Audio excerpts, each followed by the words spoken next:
Friends जय जगन्नाथ नमस्कार केमती अच्छे आपण मैंने आशा कर समस्ते भले थे आम भी भले अच्छु जी तो पुणी द्वितीय पाली गुरुवार जो मैंने मो ब्लॉग देखती से मैंने जानी मो 9 पाली गुरुवार करुँची तो यहाँ हूँ मो सेकेंड पाली गुरुवार तो मु माने बाबा सहित मोर जो अनुभूति जो एक्सपीरियंस रही मुझे किसी कहवाई चाहूँगी आपण मानक कहवाई चाहूँगी मैंने बाबा को लेकिन तो बहुत किसी अनुभूति मो सहित अच्छी किंतु जोटा छोट छोट माने बहुत बड़ भी हेनी वीडियो आपण मानक भी ठीक लगे तो सही हिसाब से मुझे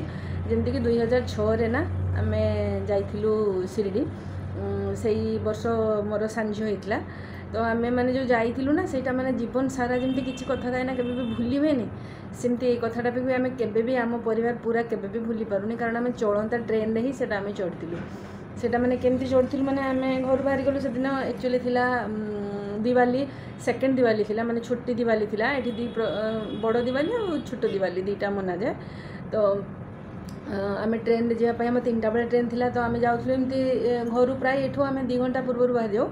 तो बाहर की जाऊ जाऊ एत रास्ता जाम था जे माने से टैक्सी ड्राइवर भी माने डरी गला लास्ट कहला कि बैग चल सार आज आउ स्टेशन में पहुँचबनी तथापि गोटे मैंने आशा नहीं कि जमी जाती कि मैंने 2:45 होगलानी आम तथापि रास्ता ही अच्छु 3टा बाते 10 मिनट थिला आम स्टेशन में पहुँचलु स्टेशन तो जो बहुत माने एबे तो अलग प्रकार चेकिंग होची सेतेबेले पूरा पुलिस माने ठिया है कि माने पर्टिकुलर चेक जो जहाँ भी हाथ में थाए बैग हो जहाँ भी हो लगे टी चेक एमती करता छाड़ता तो आम जो चेक करी पूरा माने से जो पहाचरे जाऊँ ट्रेन छाड़ दी मैंने आम लास्ट बगी आम केमती चढ़ीचु छुआ 2 जन को लेकिन माँ जन को धरी मु जन को धरी आउ बैग सब कुली मैंने मैंने एमती उठेला भाया ना टेकिकी एमती उठे दी केमती आम लास्ट बगी पहुँच निजे भावतु केमती चलता ट्रेन आम 5 जन नुहे माने 4 जन माँ मो भाई थिला तो 6 जन आम केमती चढ़ी से भावतु तो सेठू चलिकी ना 3टारे ट्रेन थिला 3टारे आम चलू आम बगी पहुँचला बेलू ना से माने कम से कम 1.5 घंटा 2 घंटा आमको लगी तो से जो जाइलु से आम शिरडी एक्चुअली सेमती माने एठू भाविकी जाइलु शिरडी जावा बोली किंतु माने मु जाउथली मो नंद सेठी थिले से बॉम्बे रे तांको घर को आगे जाइलु तो समस्त आम मिसिकी तापर जाइलु आ जो स्वरूप मु सबुदिन पूजा करछि आपण माने देखुथिबे ना सेटा मु सेठू सेतेबेले आंठली 2006 रु से आसिके मो पाखरे अछंती किंतु मु सेतेबेले बाबा विषय तो जानी किंतु आज जमती मत लगे जे सी मो दुख शुणती मुझे कही पारे सब कथा बहुत प्रकार अच्छे मुझे कहीपरि भी जो मैंने बाबा को डाकती कि बाबा पाखे गुहार लगाती से ठीक जानी थे जे एक्चुअली बाबा शुणती कि न शुणती तो सहीटा मुझे कहूँ सेमती एते माने मु ये करनथली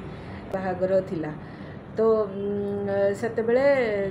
नवेम्बर मसरे हाँ बागर थिला तो बहुत जन आसते तो मन में थाए सब जो बाबा व्रतटा केमती गोटे करती शुणी बहुत नाम जे बाबा को डाकिले कि व्रत कले हूँ मनस्कामना पूर्ण हुए कि जहाँ भी थाए ना मन श्रेणी स्नेहार 10म श्रेणी तो मो मन में सेमती सब थाए मु भी व्रत करती या पचारे 9 पाली गुरुवार या नहले जो बाबा व्रत कहीं करी कि मुझे जानी एक्चुअली जे मैंने मो पाखे थिले भर जड़े 2 जन कर बाबा व्रत केमती करा जाए व्रत करी जन लाभ पाई माने मुहर टी एक्चुअली शुणापी चाहूली तो के जन थिले ता भितर मुझे जानी से द्वारा उपकृत भी होती बाबा आशीर्वाद भी मिली कि मना करते मत ना एमती किसी माने करें आम व्रत कितु सेमती किसी फल कहीं पाइनि रेजल्ट किसी पाइनि मैंने शुणिली मुझे मनटा बहुत दुख है मन दुख माने किस माने लगिला जे मु जानी जे से माने उपकृत होती कहवाई चाहिए तो मो निजक भी बहुत माने आश्चर्य लगला जे गोटे व्रत विषय में पचार गोटे ठाकुर विषय में पचार तथापि लोक मैंने कहवाई राजी नुहति जे काले सी ताकू भी सी मिल जाव कि बहुत किसी या भावती कौन भावती मुझे जाने जाओ मत जो मैंने करते सीधा सीधा मना करदे फल पाइनु छाड़ से तो मुझे कहती कि माने साई को अनुभूति विषय आज कहती तो मुझे पूजा ये सब देखुंत कि आपण मैंने तो सब जान जाऊे केमती मुझे पूजा कर आज मुझे कहूँ बाबा सहित मोर जो कनेक्शन है सहीटा ही कहती तो 18 मसीह सेमती ମାନେ ବାବା को व्रत करने तो मोर बहुत इच्छा थी 18 मसीह नभेम्बर से नवेम्बर मसरे मो भाउज जड़े से मत फोन करके कहले कि साई सच्चरित्र तुम्हें पढ़ और बहुत तुम कम आसो से एक्चुअली आंक देह मो भाई देह भी खराब होता ना तो सी पठे बही आमती व्रत कराए सब डिटेल कहते तो मुझे दिन बाबा को बहुत माने आउ सच्चरित्र भी पढ़े से दिन सच्चरित्र माने जो गोटे अच्छी ना ग्रुप से भाउज जोड़ी भी देते तो मुझे सब गुरुवार से पढ़े जो आपण मैंने देखिले ना बाबा स्वरूप मुझे ये आनी तो यही आम शिरडी जाइलु जो मैंने ब्लॉग देखते से मैंने जानी जे आम ए शिरडी जाइलु बोली तो यांकर इच्छा बहुत थिला जे आउ थे बाबा गोटे स्वरूप आने कि मोर टिके भी इच्छा ना सी निजे आसी 2006 मो पाखे अच्छा मुझे जो जानी नी तो सबुदिन सी मो पाखे माने यही स्वरूप ही रे तो मुझे आनी नी से दिन कि मु बाबा को आम समस्ते आम बहुत मानू बाबा मैंने सब बेले मो पाखे अच्छा ना मत बहुत जना भी पड़े बहुत प्रकार परिस्थिति आमर ये भितर आसी कि मुझे भी मो दुख कही कि मुझे कही भी पारे बाबा मोर यहाँ असुविधा हो तुम्हें जानिच तुम्हें केमती सल्व कर तुम्हें ही सब कथा बुझ पूरा माने पूरा भार छाड़ी देती कहवाई मत मान ना 2019 रु आज 2024 भितर ना बहुत प्रकार प्रोब्लेम्स आम घरे आसी देह खराब ठू नहीं मानसिक चिंता ठू नहीं माने जमती घर संसार कले जमती आसे सेमती चिंता आपण मैंने तो जानीपे जो मैंने सांसारिक लोक समस्त घरे किसी ना कि प्रोब्लेम रही ये जो फोटो आपण मैंने देखुं ना यहाँ ये से दिन आनी माने नवेम्बर 19 नवेम्बर ये नहीं किटा आसते मुझे कहली मो बाबा को व्रत करने जाऊँचे भाउज एमती कहते मुझे व्रत करता मत आनीदेव तो सी निजे बाछिक फोटो आने मत ये फोटोटा भी एत बढ़िया लगे देखो ये जो मयूर चंद्रिका मुझे लगे केत भी खसती सेमती भी माने मुझे लगे देती गोटे सेमती लगिक अच्छे मुझे केवे खुले भी ना मु बाबा व्रत कितु जेबे भी करी सत कहूँ निश्चित भाव मो मनस्कामना मोर मैंने मत मो फल मोर पाए मिली बोली मुझे खुलिकी कहूँ जोटा पाई से खुलिकी कहबार असुविधाटा किस तो मु भी चाहूँगी जो मैंने आज मो ब्लॉग देखुवे घरे जदि माने कि जमी आम संसार कर रखु मैंने समस्त घरे किसी ना कि छुआ पिला स्वामी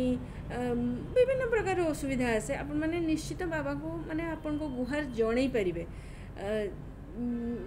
जनइले आपण मैंने देखिए निश्चित जदि माने आपण मन रे केते शांति भी मिल मानसिक पूरण हम ना नहीं मुझे जानी बाबा को मुझे खुई दिए मुझे जानी बाबा खाती ना नहीं कि मत खुएले मत बहुत भल लगे माने मो आत्मा बहुत शांति पाए मुझे जो खुई दिए ना मत लगे हाँ सतरे जमी सी खाऊँ माने जेकोसी जिनस जमी गोमाता को काली रुटी देली ना मत लगिला हाँ माने एते खुशी लगिला माने बहुत खुशी लगिला पानी भी ठिया है से गोमाता थिले मो पूजा सरला तापर मु बाल्टी पानी नहीं कि तले जाकि पहुँचिकी दबा पर्यंत ना सी ठिया होती पी देकी केते सुंदर पूरा आराम से चलीगली बेक टी आउँसी देली आते बढ़िया चलीगली मैंने जो गोटे शांति लगे केते गोटे जिनस थाए कले जमती कि बहुत शांति लगे सेमती मत सच्चरित्र पढ़ले भी बहुत माने सेमती आत्मा माने पूरा शांति लगे जे हाँ मो पाखे जड़े किए माने अच्छी कहीं नथिले भी कहीं साहाଯ୍य न कले भी कहीं माने जहाँ भी हेले भी मो पाखे मत माने मो पाखे कहीं ना कहीं जड़े ठिया होती तो मोर आज माने अनुभूतिटा सेटा ही कहबार थिला एमती तो आहरी भी बहुत अनुभूति अच्छी सेटा आउ केबे मु कहबी ये जो देखुले आप ना सच्चरित्र पढ़ुली सच्चरित्र मु पढ़े आउ गोटे भाउज पठे से स्तवन मंजरी सेटा गोटे पढ़े शिरडी साई बाबा जो व्रत कथा सेटा तो पढ़ा जाए माने एमती दी तीन बही अच्छी ना पढ़ले से आपण मैंने जदि से पाखे थी तो बुक स्टल आपण मैंने नहीं कि पढ़ी पारे पढ़ले आपण मैंने देखिए माने मन को शांति मिल यहाँ हूँ मंदिर संध्या बेले जाइए आम ये आसते तो मंदिर जाइए तो यहाँ पालकी बाबा को यहाँ माने तो नहीं कि जाऊे काली भी पालकी देखिए बोली भाभी नी किंतु होगला बस सेमती आउ तो आज ब्लॉगटा जदि आपण को भल लगी तेज निश्चित आपण मानकर भी अनुभूति छोट छोट जदि चाहिए तो आप शेयर मो सहित करें ओम साई राम तो निश्चित लिखिए आउ थे पुणी नुआ ब्लॉग नहीं करी आसिया पर्यंत भाविली जे आपण मन माने टिके शेयर करे कि बहुत दिन भाविली जे कहबी जे मते जमती बाबा सहित मु कनेक्टेड तो कहीं जदि आपण मन दरकार थी तो आपण मैंने भी कनेक्टेड हो पारे तो मोर जहाँ भी टिके थिला अनुभूति से गुड़ा सब मुझे कहली गत थर जमी गत वर्ष मो सान झील देह भी बहुत खराब होता है से बाबा पाखे बहुत माने कहू था कि मो छुआ समस्ते सब माँ मैंने कहती से किसी बड़ कथा नुहे कि मु तो कहूँ मो बाबा पाखे निज घर कथा कहला भाया ना पूरा जामती मैंने कही थाए तो आपण मैंने चाहिए भी कहींपारे सेमती किसी नुहे जे आमे हाँ गोटे बहुत बड़ ये हो जाए आम कहीपर ठाकुर को गोटे किस कहवा तो बाबा सब बड़े निज जे मैंने भक्त थे ना सब कथा बसिकी शुणुना द्वारका माई रे तो रोचे आजिका रोचे नमस्कार।